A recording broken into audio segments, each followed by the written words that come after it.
Welcome to Thrish vision. So அந்த வீடியோல பார்க்க போகிறது லாக்டவுன் படம் எப்படி இருக்கு அப்படின்னு தான் பார்க்க போகிறோம். அந்த படத்தோட கதை என்னன்னு பார்த்தாக்க, நம்ம அனுபவம் படிச்சு முடிச்சு வேலை தேடிட்டு இருக்காங்க. இப்போ அவங்க ஃப்ரெண்ட் வந்து நான் வேலை வாங்கி தரேன் அப்படின்னு ஒரு இடத்துக்கு கூட்டிட்டு போறாங்க. அங்கே போயிட்டு வந்ததுக்கு அப்புறம் உங்களுக்கு உடம்பு சரியில்லாம போகுது. இதுக்கப்புறம் கொரோனால லாக்டவுன் போட்டுறாங்க. ஸோ இதுக்கப்புறம் என்ன தான் படத்தோட கதை. படத்தோட பாசிட்டிவ் என்னன்னு பார்த்தாக்க, இந்த படத்தில் அவங்க எடுத்துட்டு கதையா இருக்கட்டும், அப்புறம் சொல்ல வேண்டிய அந்த விஷயம் வந்து ரொம்ப நல்ல விஷயமே சொல்லலாம். அந்த படத்தில் பெர்ஃபார்மன்ஸ் எல்லாருமே சூப்பராக பண்ணியிருந்தாங்க. மிக முக்கியமா அனுப்பாமா கரியர் பெஸ்டான பெர்ஃபார்மன்ஸே சொல்லலாம். சூப்பரான ஒரு பெர்ஃபார்மன்ஸ் கொடுத்துருக்காங்க. வேலைலாம் பண்ணியிருந்தாங்க. இதுக்கு முன்னாடி இந்த மாதிரி அனுப்பாமா பார்த்ததே இல்லடா அப்படின்ற அளவு சூப்பரா பெர்ஃபார்ம் பண்ணியிருந்தாங்க. அண்ட் அவங்க ஃப்ரெண்டா வரவங்க பேர் பிரியா வெங்கட் நினைக்கிறேன். அவங்களுமே சூப்பரா பண்ணியிருந்தாங்க. இந்த மாதிரி ஒரு ஃப்ரெண்டு கூட இருந்தா எந்த கஷ்டமா இருந்தாலும் நம்மளுக்கு ஒரு நல்ல ஒரு சப்போர்ட்டா இருக்கும் அப்படின்ற ஒரு ஃபீல் கொடுத்துச்சு.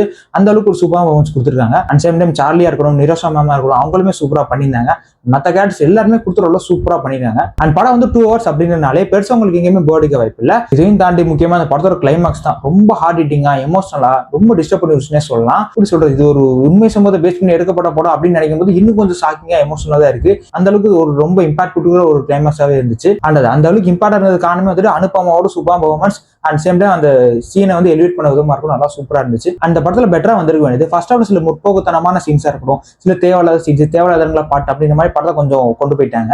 அண்ட் ஃபர்ஸ்ட் ஆஃப்ல இருந்து அந்த கதைகளை போனதுக்கு அப்புறம் தான் படம் கொஞ்சம் இன்ட்ரெஸ்டிங்கா போகும். அதுல இருந்து கிளைமாக்ஸ் முன்னாடி சூப்பரா கொண்டு போயிருப்பாங்க.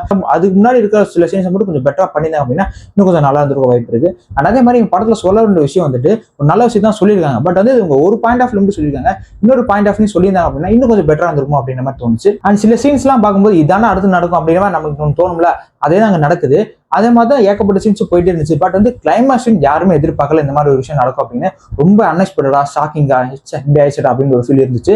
ஒரு சில இடங்கள்லாம் பார்க்கும்போது யாருமா ஏமா உனக்கு நடக்குது, என்னதான் ஆச்சு உனக்கு அப்படின்னு ஒரு ஃபீல் வந்து இருந்துச்சு. ஸோ ஓவராலா ஒரு சில குறைகள்லாம் இருந்தாலுமே இது ஒரு நல்ல படம். கிளைமாக்ஸ்ல போய் இந்த படம் நீங்க கண்டிப்பா பார்க்கலாம். ஸோ இந்த படத்துல பெருசா அடல் கண்டென்ட்லாம் எதுவுமே இல்லை. பட் மெச்சூர் ஆடியன்ஸ்க்கான சில சீன்ஸா இருக்கட்டும், டயலாக்ஸ்லாம் சில இது இருக்கு. ஸோ இந்த படத்தை நீங்க ஃப்ரீயா இருந்தீங்க அப்படின்னா மெச்சூர் ஆடியன்ஸ் மட்டும் தேர்ச்சி போய் ட்ரை பண்ணி பாருங்க. படத்தை நீங்க பார்த்துருந்தீங்க அப்படின்னா உங்களுக்கு எப்படி மறக்காம கமெண்ட்ல சொல்லுங்க. அண்ட் அப்படியே திருஷ் விஷன் சேனலை சப்ஸ்கிரைப் பண்ணி வச்சுக்கோங்க. Thank you so much. பாய்.